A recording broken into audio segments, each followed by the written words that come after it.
How you doing, guys? I hope your day is treating you well today. Good morning, good afternoon, good evening, wherever you're at. Hope you're smiling. Thank you so much for joining me here on my desk. Again, more Transformers, this time Studio Series Ironhide from the Transformers movie here. I've been waiting for this one for a while. Finally, my pile of loot from Big Bad Toy Store came in. That's where I got this guy. And looks so far so good. The packaging's a bit damaged, but the figure itself inside looks pretty good. Here we have Ironhide. Of course, he's always yelling at someone or at something or trying to shoot a Decepticon, which is great.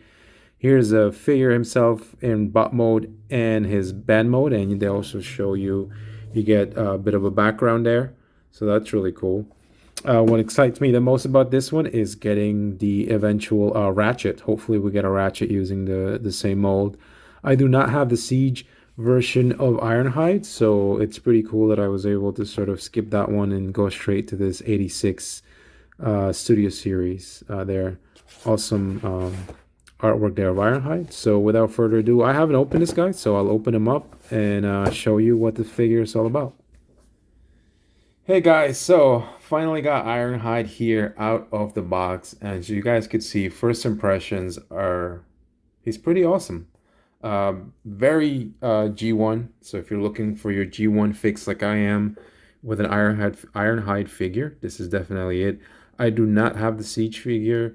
In a way, I'm kind of glad I waited. I do like the way this one looks, at least from what I've seen of the Siege figure. It's not a bad looking figure by any means, but I prefer the aesthetic on this guy. Now, what you do get in the box, you guys can see you do get his two guns, and he can hold them. He's holding one right there, but you get two of them. And it's silver with some line work. It's pretty okay, but I think it definitely fits. No complaints on my end as far as the weapons. You get two of them. It's got the black handle, so you guys can see he can also hold them really well. You also do get your instructions. And I would recommend you look through these carefully. The transformation, it's a bit involved in certain steps, and there's a lot of clear plastic, which gives me a bit of a pause, because I'm not too confident how, in the long run, clear plastic will hold up. But yeah, so you get those, the guns, and that's pretty much it. That's all you get. Here's the box, as I showed earlier. We'll move that out of the way. As far as the figure himself, I love this thing. Love the red, love the silver, very accurate again to the G1 show there. The head, again, it's not badly done. The only thing that I think I would have preferred is if they actually gave him a screaming face like they have in the box here.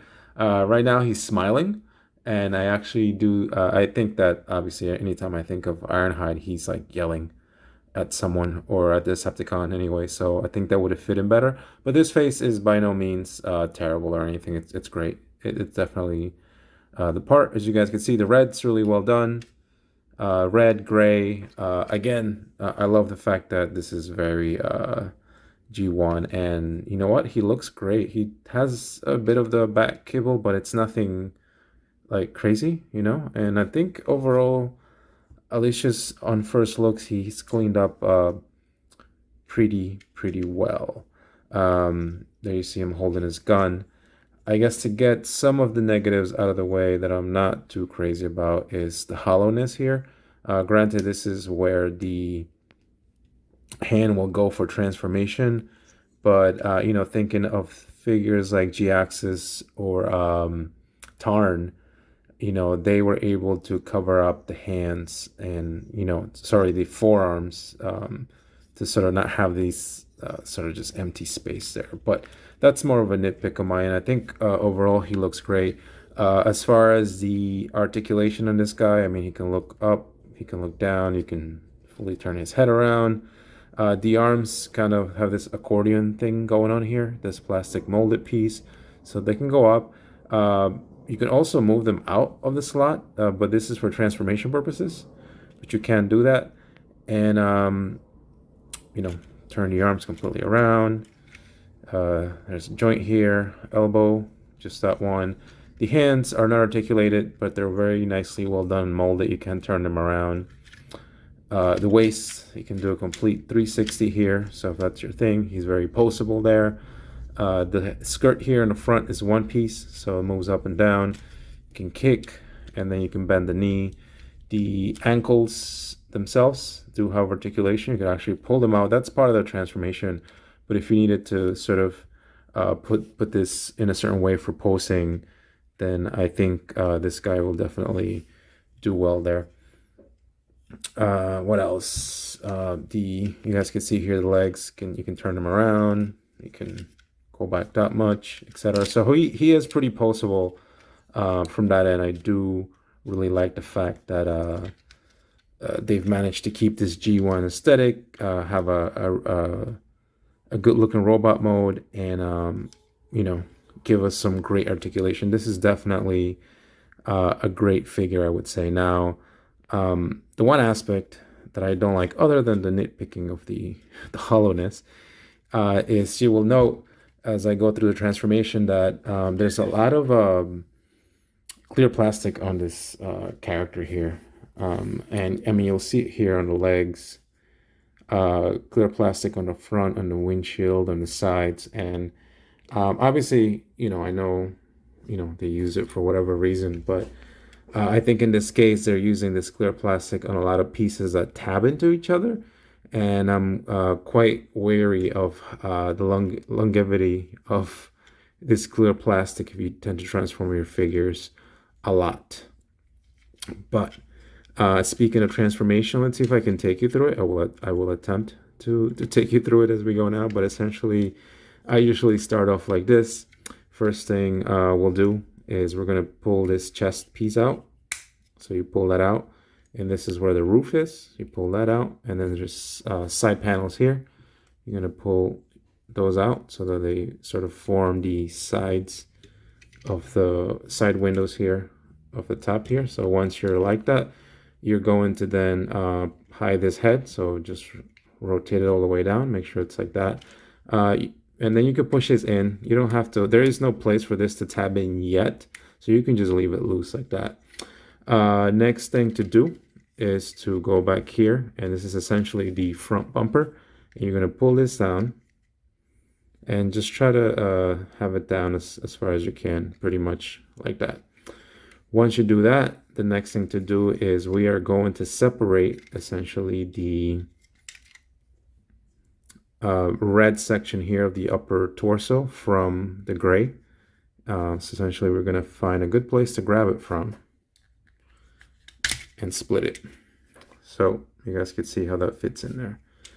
Once you do that, the next thing to do is you'll see that essentially the front bumper is actually on the back. So this whole section here can rotate. So just make sure that everything is kind of like out of the way when you do this. And you're going to see here that as you rotate, the wheels just clear these sections so that you can do that. And then you'll start to see the front kind of come into shape here. So the next thing to do is the arms. So I like to line them up like this, like that. And then we're just going to bend them in, fold them all the way in like this, one side, and then the other side like that. And you'll note here there is a little section here that goes tubbed into there. So you're just going to make sure that the arms are nice and straight before you tab anything sort of in. And then once you're ready, just tab that in till you hear the click. And then the hands should always go like this. And you'll know if you have them wrong, because if you have them like this, it won't let you push them down. Let's say you have them like this, you kind of start hitting stuff. So the hands will always go like this, and you're just going to push them down slightly. So it's going to look like that. And then slightly at the elbow joint, just push them down until you can't go no more. Just being really careful not to force anything. So you're looking something like this. You can start to push this up if you want, but I wouldn't tab anything in yet. There is a section here. You'll see where my thumb is at. That's supposed to go in here. So it's supposed to sit like that. So you're pretty much done, I guess somewhat done with the front. next thing we're gonna do is essentially we're gonna lay this flat down. So try to lay it flat down as much as you can. You're gonna take these panels, now we're at the legs. These are the front of the legs. You're gonna pull these panels up so they go facing up like that. And then the legs have this cool thing, and I think this whole back section reminds me of a masterpiece. And essentially you're gonna take this, pull it up, right? Same thing here. Pull it up. So you're going like this. And then we're going to take these back panels. This is the back of the van now. I'm going to take that. We're going to take these windows. I'll rotate them out. There we go. And now we're going to join these together. Essentially, there are section here and here where these tabs will go in. So you can join the start joining the legs together. They're just going to click into place.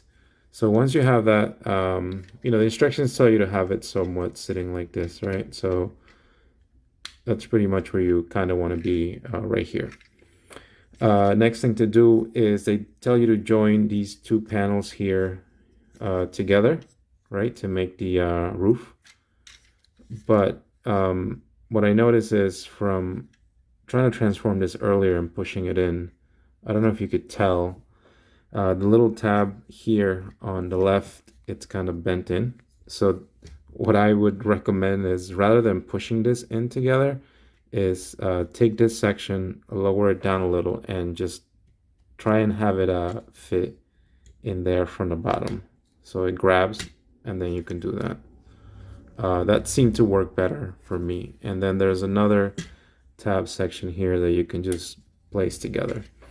The windows will be down, and the next thing is you're essentially folding this up and over so that it sits like that.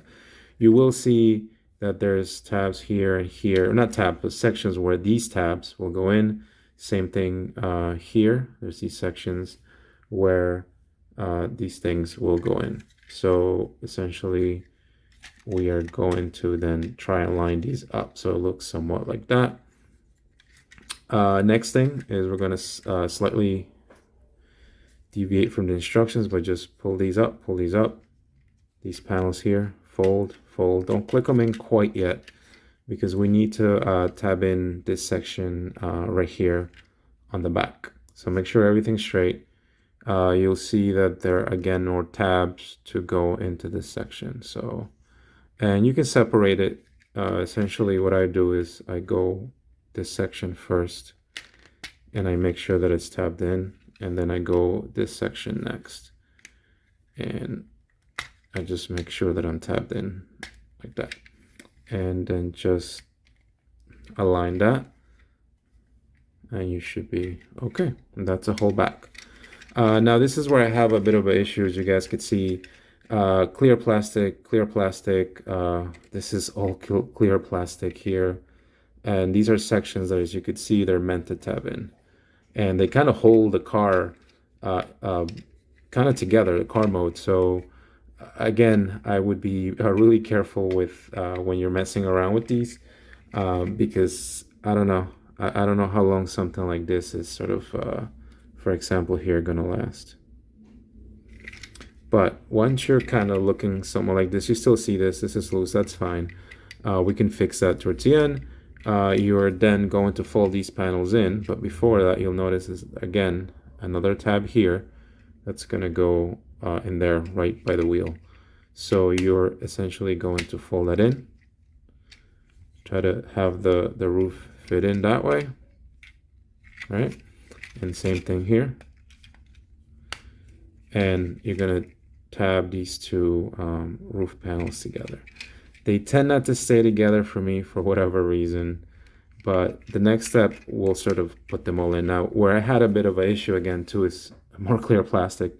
There's these little hooks here that you could see that are supposed to grab onto here. So initially I was trying to push this from the top, wasn't working. So what I ended up doing is I just hold this pretty much here in place, and I push this down, and and forward. So I'm putting a bit of pressure, which kind of scares me, but and you're kind of in at that point, right? And then once you tab this in, you're kind of like done. Here's the front part, and then you're kind of done pretty much at that point. So yeah, that is the vehicle mode, and you guys will see that you need to be careful again when tabbing these things in. This is the part that kind of, as I said, kind of scares me here is all this clear plastic. Just be really careful. Again, you know, it's like you want to be able to enjoy these and transform them, but you also don't want them to break. I really wish they would have used something other than clear plastic, because in order for you to tab this stuff in, you know, you really, really have to put make sure everything fits in correctly, and sort of hope, you know, you're not breaking anything. So we're gonna attempt to do that, and then I think we're good. Yep, we are good. So there we go, fully done. Again, be really careful. I really wish they would have used something other than this clear plastic, especially for sections I have to tab in, and in this case, hold the car mode in place. Yeah, but it doesn't look bad. I mean, this is pretty much G1 Ironhide in his vehicle mode. There is some detailing there, you know, on the roof. That's just part of the transformation. Front looks really good. Again, that's the chest. You guys can see the head there. So yeah, pretty cool. And he does roll pretty well, I must say. I thought initially with these legs sort of hanging down there at the bottom that they would obstruct the rolling. But, you know, if rolling's your thing, you guys could see he does really well there. The other cool thing you could do is he does have the ability to have his weapons either stored, or you can also put them on the roof here. So there are sections here where you can do that, and then same thing here. So it looks like that. So that's kind of cool if you want to sort of put the guns on the roof and have him shoot. The other thing you could do per the instructions is you could sort of have these stuck on the bottom here. You can peg them in. And initially I thought I would like this because it kind of makes it look like exhaust pipes, but they're a little too long for my liking. So I mean, that's something you can do. All right, put them back there, but they stick out far too much for me. So I'll probably, when I do have this guy in this van mode, I'll probably just not attach the weapons to it. But yeah, I'm happy with the way this guy looks in vehicle mode. Not too happy about all the clear plastic and how it's supposed to sort of hold everything in place together. Again, just be really careful with perhaps not breaking anything when you do this. But very happy with the vehicle mode. Very G1, so good stuff. Okay, so as we wind down the video, before we move on to the comparisons here with some of the bots I have on my desk, I forgot to mention earlier, you do get a background. Of course, this being a Studio Series 86 movie is based on a scene from the movie. Particularly, I think I experienced childhood PTSD when I saw this background. This is the Autobot shuttle, and of course, if you saw the movie, you know what happens to this guy in the shuttle. But it's a thing you could do, you know. Obviously, I think it looks really nice, actually. I love the colors on it. It looks very vibrant. So I love that they still include these with it. I won't be using it, as I said.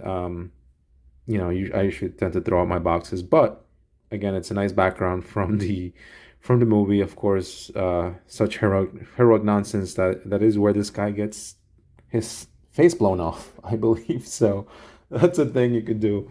And then comparisons wise, here he is next to the masterpiece Takara Ironhide. I love this figure. Although I do think that there are things this figure does better, in all honesty. Like I know this is an older figure and a whole different class, But I do love the fact that the side skirts here are much cleaner. Like this figure has the side skirt sort of just sitting there.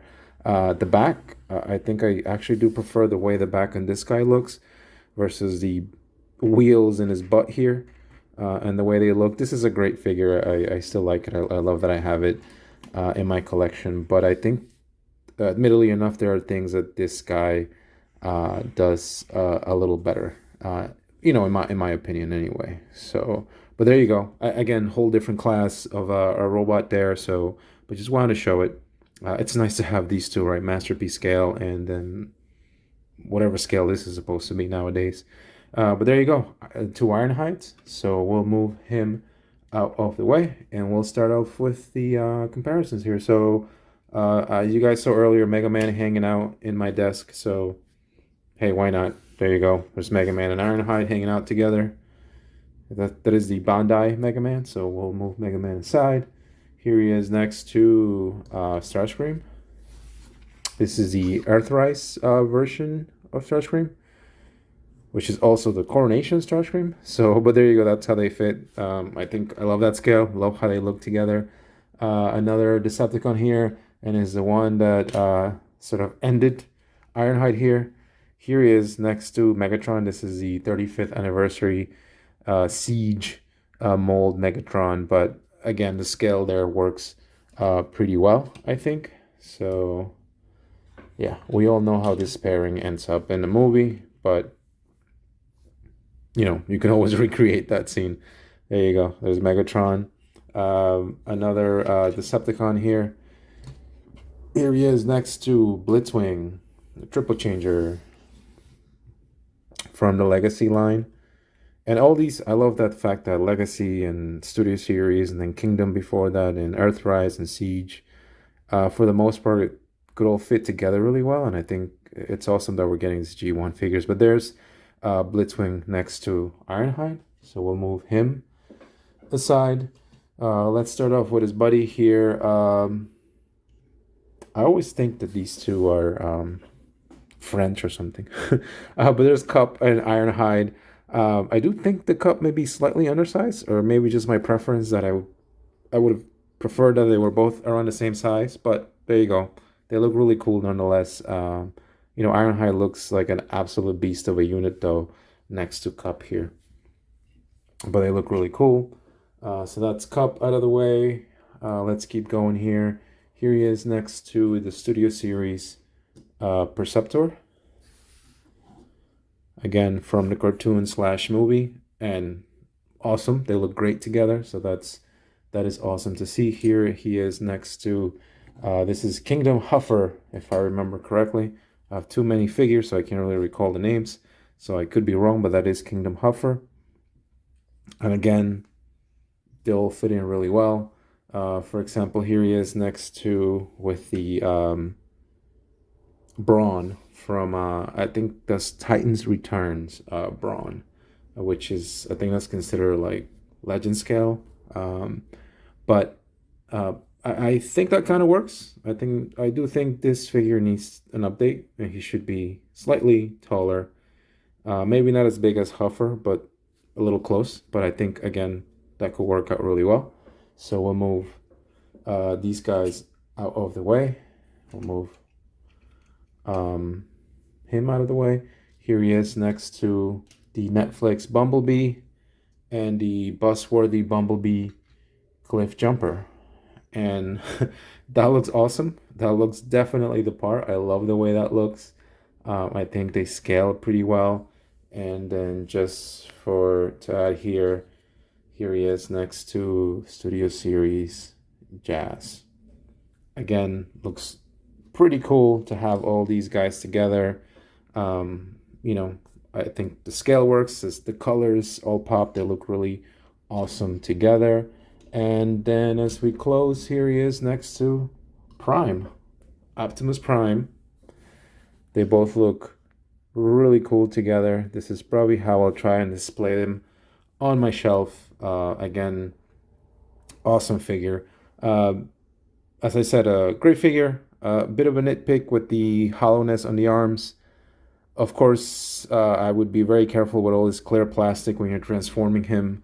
Again, but I think other than that, maybe I guess if I were to nitpick, I wish they would have found a better way to hide all this stuff on the legs. But it honestly doesn't bother me. I think it actually does a good job of covering up the wheels in the back. Um, but yeah, I mean, I like this thing. I'm looking forward to the eventual ratchet that we're going to get out of this guy. I think he definitely looks apart, and I think that'll make a great ratchet. But as far as this toy, I am very happy with it.